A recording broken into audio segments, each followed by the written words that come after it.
تغییرات ولیع صادق دو تا محاسبات و معادلات در غرب آسیا دوباره به هم 2 মাসব্যাপী সামরিক মহড়া শুরু করেছে ইরান। দেশটির সামরিক বাহিনী বলছে তারা এই মহড়ায় নতুন ড্রোন ও ক্ষেপণাস্ত্র ব্যবহার করেছে। সম্প্রতি প্রকাশিত একটি ভিডিওতে ইরানের guards commander in chief major general Hossein সালামিকে একটি নতুন ভূগর্ভস্থ ক্ষেপণাস্ত্র শহর পরিদর্শন করতে দেখা গেছে।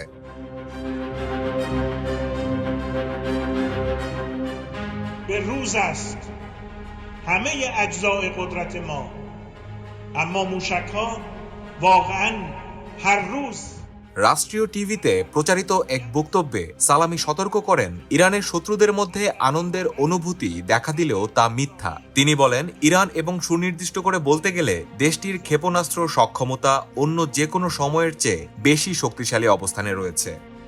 قدرت تولید ما منقطع شده است